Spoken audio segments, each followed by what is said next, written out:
Good morning. Happy Thursday. Here we are doing another training and a new week, a new day. And today we are talking about mantras. So I'm just going to give just a few minutes for everyone to join in. And once you get here, just give me a thumbs up that you can hear me. Say good morning. Let me know how you're doing. You can type it with words, or you can also just put an emoji in there. That's always fun, right? So whatever you want to do, and then we will get going. So just so you know, I am simultaneously, which is crazy and amazing, streaming to Facebook, my Facebook page, which is Brave New Yoga, my Facebook called Hack Your Home Practice. And if you're not a part of that group, what are you doing? We can go to bravenewyoga.com/group to join, or just look up Hack Your Home Practice on Facebook and join in. It's free and a great resource for starting your home practice and a great community to be a part of. And then also streaming on YouTube, which is my YouTube channel, Amanda Upton, Brave New Yoga. And you can also find lots of videos there, meditations, yoga tips, and of course, these weekly trainings. So glad that you're here. And if you do go to YouTube, I always just want to mention, please hit subscribe when you're there. It makes a huge difference and really helps me out and lets me know that you want more of what I'm creating, what I'm offering. Okay, so please say hello and let me know how you're doing. So today we are talking about mantras, how they work, how you can use them in your meditation practice, in your yoga practice, or I should say, an asana practice. That's the physical postures, and in life, like how mantras can really just be a part of your life. And then we're going to talk about why it matters. Like, why do mantras really matter? And in that light, we'll be talking about really how mantras can support you in achieving your goals. So mantras really have a lot to do with what's happening in your mind, and that's what we're going to really be focusing in on: is how can we kind of work with what's happening with our thoughts, what's happening in our mind, so that we're feeling really supported and using our thoughts in a very productive way. Okay. So as I go along, if you have questions, if you have insights that you've experienced with a mantra practice, please share. It's always nice to just hear your experiences. Love it, and we'll just dig in and let me know what is interesting and what resonates for you. So mantra can be broken into two parts. So man and tra. Man means thinking mind, and tra means crossing over. So it's a Sanskrit word. Man is thinking mind, tra is crossing over. So what that essentially means is you can use a mantra to kind of cross beyond your thinking mind, that you can kind of go beyond that place of busy thoughts, of cyclical thinking, of thinking the same thoughts over and over, and kind of go beyond that and see what is on the other side, to access a deeper part of yourself. So mantras can really be powerful, and what they're used for is to cross beyond the thinking mind, to drop into a deeper state of presence where you are really aware of the current moment you're in and really aware of what's happening within you and around you. And so mantras, what happens is you're repeating a sound, a phrase, a word, and when we're going to get deeper into this, but by repeating it, by bringing that one thing to the center of your mind, you are drawing your attention, your focus to that one thing, which allows everything else to slow down, allows this one pointed focus. And then it's from that place where you feel this ease in your body, in your mind, and you're able to access deeper parts of yourself. So mantras, I think this is a really interesting thing that we can think about. When we practice asana, which is the physical postures in yoga, when we practice asana, what we're doing is we are strengthening and lengthening and lubricating our body, like all the joints, the tissues, everything, right? And we feel that in our body when we get done with practicing. We feel better. Generally, we feel better in some way. And mantras work the same way with our mind. They do the same thing. They are helping our mind become stronger. They're helping us to lengthen our attention, and they're helping us to be fluid in the way that we think and adaptable and resilient in what comes in, what pours into our mind, into our head. Good morning. Good morning, Linda. So mantras have been used for just a very long time, like centuries, like a very, very long time. And they have been used for this action of focusing the mind. They have been used for countering unproductive and negative thinking. They have been used to decrease stress, to just let that go, and to increase a feeling of relaxation and calm. And they have been used to feel more connected to your own heart, to your higher self. And they've been used to create a deeper connection with the divine, with God, with whatever it is you call it, just this higher power. So mantras can be used to kind of transcend this time and moment and connect with something greater and bigger and higher. So a mantra, again, can be one sound, like Om. It can be a word, and it can be a phrase, okay? And then you can have a mantra be English, it can be in Sanskrit, it can be a Buddhist meditation or a Buddhist mantra. Like, it can be a lot of different things. And sometimes when we think of mantras as being words that we may not recognize, right? So an example of this might be like Om Shanti or Om Padme Padme Man. So words that like we don't speak in our everyday language, right? Maybe they're Sanskrit words, but mantras, they can be that, or they can be English words and something like an affirmation. So it can be like, the world needs me to be exactly who I am. That can be a mantra. A mantra can really be anything as long as it feels really powerful and truthful and really connected to you and what you need from that mantra. So what we're going to focus on today is, so the mantras have all of those benefits of decreasing stress and connecting you to a higher self. But what we're going to focus in on is the ability and really this great power that mantras have to transform how we're thinking and what we're thinking. It can be this way of kind of getting out of these thought loops. And when we work at the thoughts at that level, that's when we can really shift big things in our life. So I'll begin with how beliefs are formed. So a lot of times we just have like this thought that just loops through our mind, and we believe it because we've thought it so many times.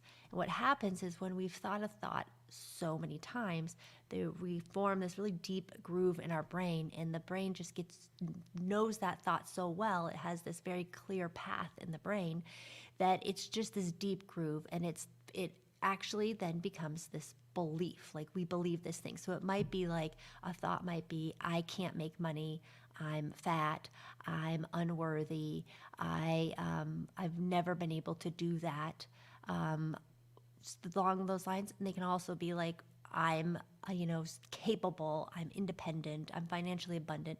Those are all beliefs that become beliefs, are all thoughts that become beliefs when we've thought the thought over and over and over and over and over again. Then becomes a belief.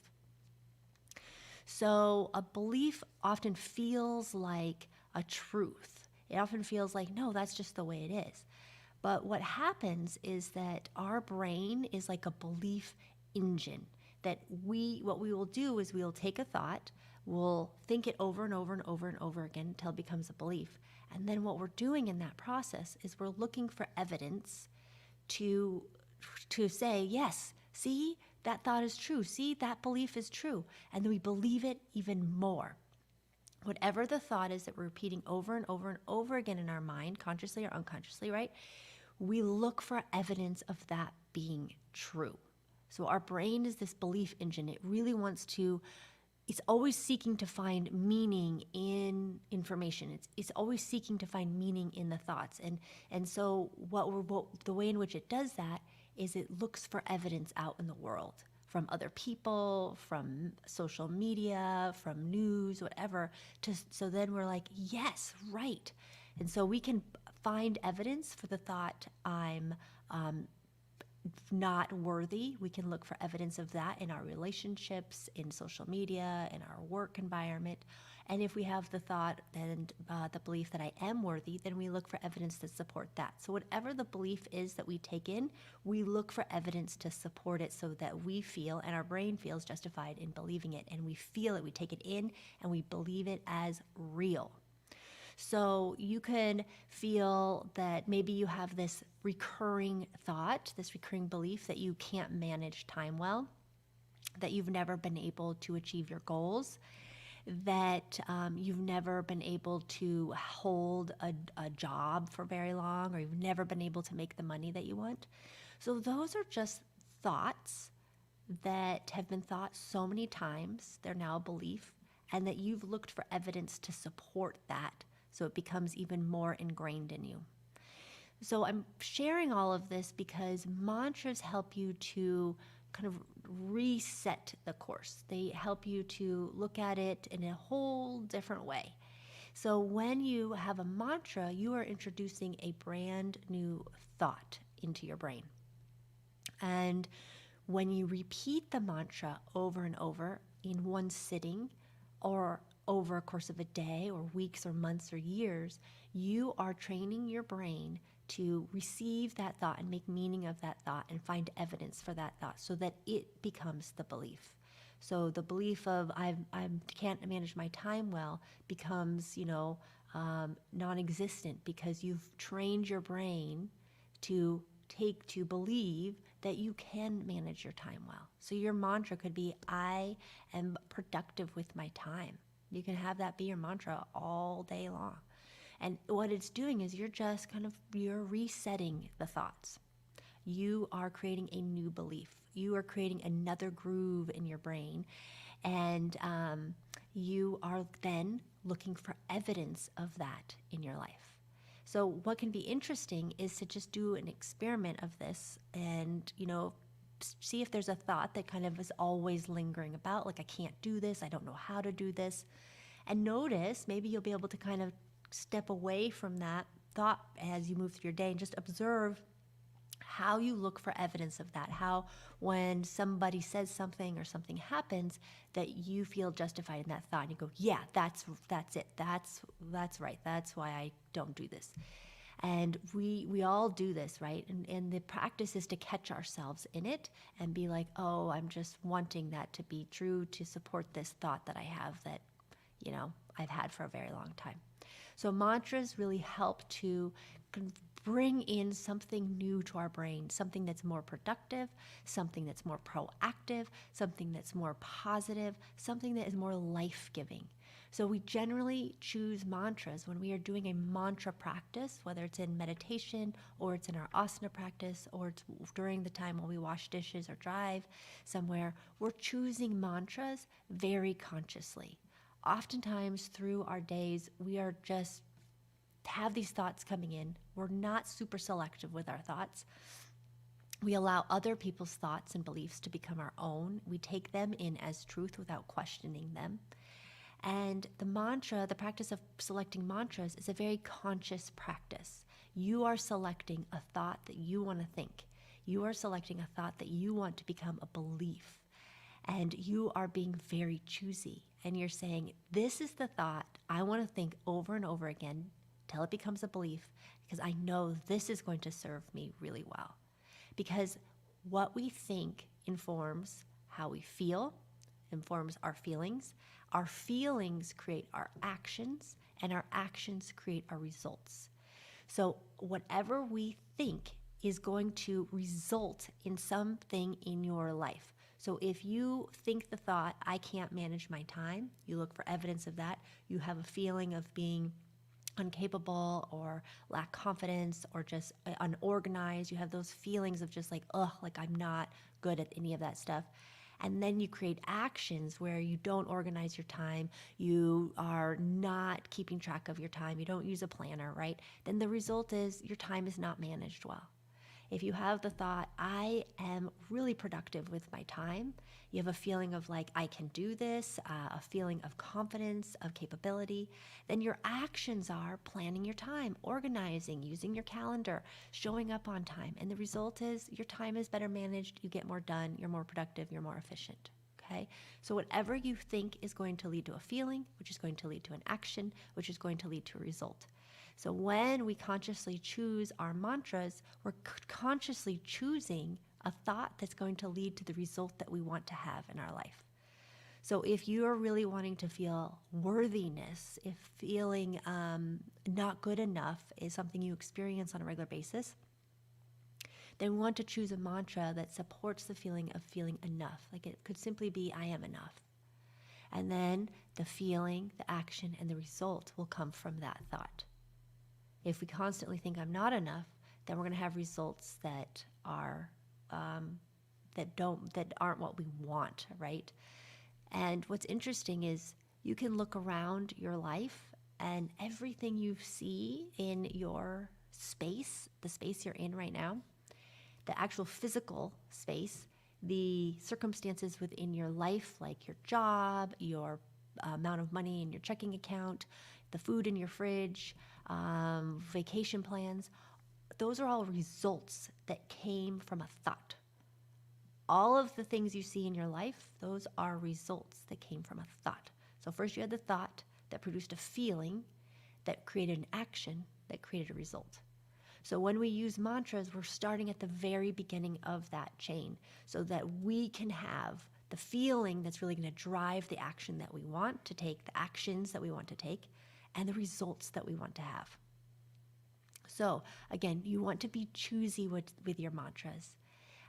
Sometimes when we practice meditation or asana, there might be a mantra that is provided to us, and that can be really a powerful experience. If there is a mantra that a teacher is guiding you through, you can use that mantra and see how it fills you up and see what it feels like.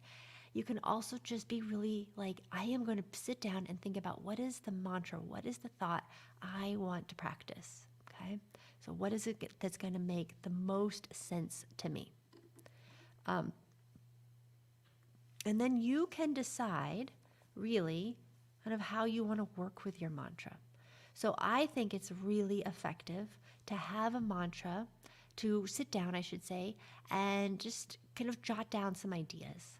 Like, what is it that you constantly are kind of feeling where you have this feeling of like not being good enough or lacking, or this constant like thought that just feels unproductive, and you're like, oh, I don't want to think this anymore. I don't want to have this results. That's the other thing, is you can look at your results in your life and be like, what is the thought that is creating this result? What is the thought that is creating this result? And see what you can come up with.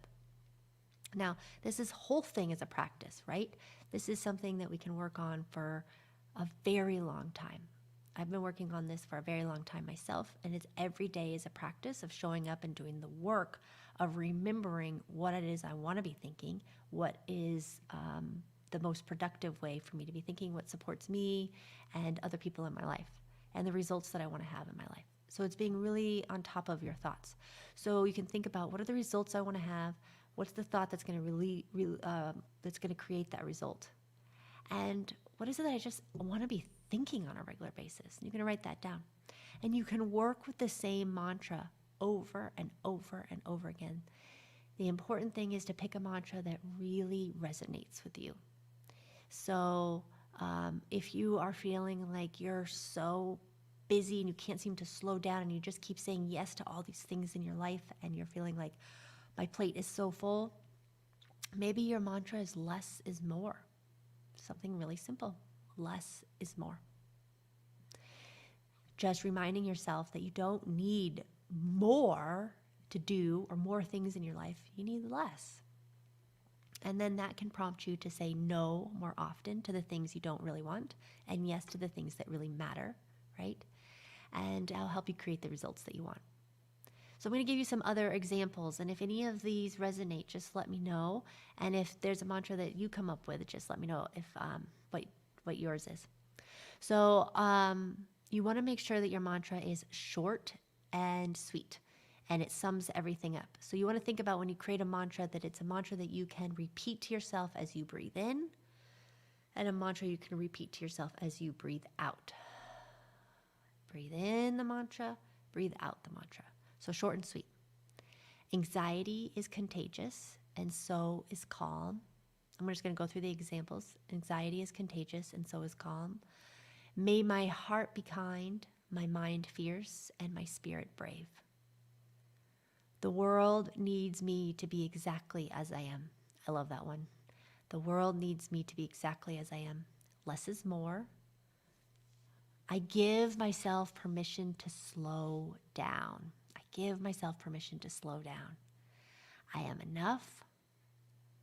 I am the change. Everything I need is within me. I love myself. I write my destiny. And then you can just create your own. If there's a specific goal that you're after, like if you're wanting to run a marathon and you haven't done that before, or you haven't really ran much in your life, I mean, you can do something as simple as I am a runner. Like, I am a runner. You can repeat that to yourself, right? I am financially abundant. I am wildly successful at what I do. I am healthy and free of pain. So these are all mantras that you can practice, and you can practice these while you are sitting and meditating in the mornings. You can practice these mantras while you're waiting for your coffee to brew. You can just let your eyes close and repeat these mantras to yourself repeat one mantra to yourself for a couple cycles of breath. You can also have maybe one or two mantras that you want to work with for your physical practice, your asana practice. And as you're moving, maybe you write them down at the top of your mat as a reminder, so that as you move through the postures, especially when you're in a posture of challenge, that's challenging you, that you can repeat your mantra to yourself. And you can repeat it in postures that feel really freeing and that feel really light and open, and bring that mantra in that moment. Every time you repeat your mantra, every time you invite it in, you are inviting in a new way of thinking, which is going to create a new way of feeling, a new way of acting, of being, and a new result. And the more you repeat your mantra, the more it's going to make an imprint, like an actual physical imprint, the groove in your brain. It is a real thing. It is going to make a deeper groove in your brain, and it is going to become something you believe. So when you first start your mantra, when you first start a mantra practice, there is most likely going to be an element or a thought actually, where you'll say the mantra to yourself and another part of your brain is going to be like, yeah, right, you could never do that. Or like, there's just a part of you that just doesn't fully believe. And that is totally normal, because you're not going to believe it right away. It's a new thought. The other thoughts that you believe them because you've thought them a million trillion times. And you just got to do the same thing with your mantra. And work with your mantra. You can have the same mantra for a very long time. You can also change your mantra as you need to. Stick with it for a while, see how it resonates with you, see what it generates, and adjust as you need to, right? And you can have a mantra that's related to work, you can have a mantra that's related to relationships, to parenting, whatever it may be. So a mantra that serves you. And then you always want to say your mantras in the present tense, not I will be financially abundant, not I will be the change, not less will be more. You're saying it in the present tense. You're saying it as it is now. That makes a huge difference. Your brain processes that in a different way. It processes it, I feel like I'm not saying that word right, but it feels like it's happening right now. It makes meaning of it right now. It looks for evidence of it right now. If you say, I will, it's like you're creating a to-do list and your brain doesn't work with it in the same way. So use the present tense. I am.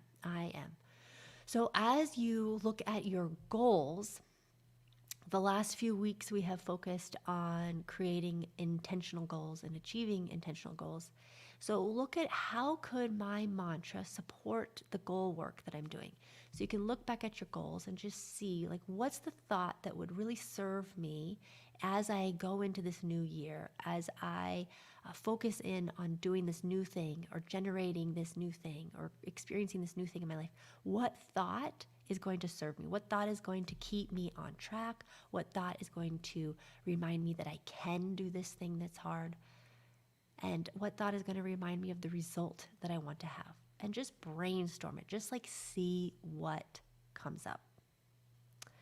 So, what thoughts do you have? Do you have a mantra that you would like to practice? Is there something that has come to mind that you are like, yes, this is the one I want to work with, or even just something that you're somewhat interested in that I listed, or a mantra that you've come up with on your own? Is there something there? If you have a question about mantras, please just comment below, and I'd love to chat with you about mantras. And I just encourage you to invite this practice in.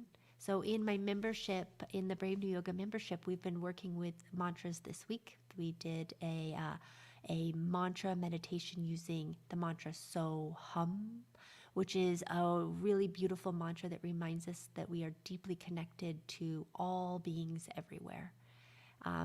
And this is a mantra that I've actually been teaching my daughter, and she does it at night. She gets kind of scared at night sometimes, and so we do So Hum together, just reminding her that she's held by the universe and by, everybody in her life, and protected. And so it's a mantra of really feeling the connection and universality, can't say the word, but feeling like we're all one. And it's a mantra of safety and protection. So we worked with that in the membership this week. And then I am leading a live class on Saturday where we are integrating mantras into the physical practice. So, of course, if you are interested in seeing what that looks like and what that's like, just go to bravenewyoga.com/sign up, and you can get information there. Okay, so next week we are going to be talking about the Brave New Year retreat, which is going to be coming out in January, and talking about what that looks like. And I can't wait to share more with you. I'll be sharing with you just what the retreat entails. It's an online retreat, it's a self-paced retreat, and it's all about taking your goals, what it is you want to achieve in your life, and bringing them into fruition. And it includes yoga and meditation and creative practices. It's truly a retreat, a way to restore your mind and your body, to feel this sense of renewal at the end of one year and the beginning of a new year. So I will be talking to you about that next week. And if you have any questions in the meantime about mantras, just drop your comment below. Thank you so much for joining me, and I hope you have a beautiful, magical, mantra-filled day. See you later.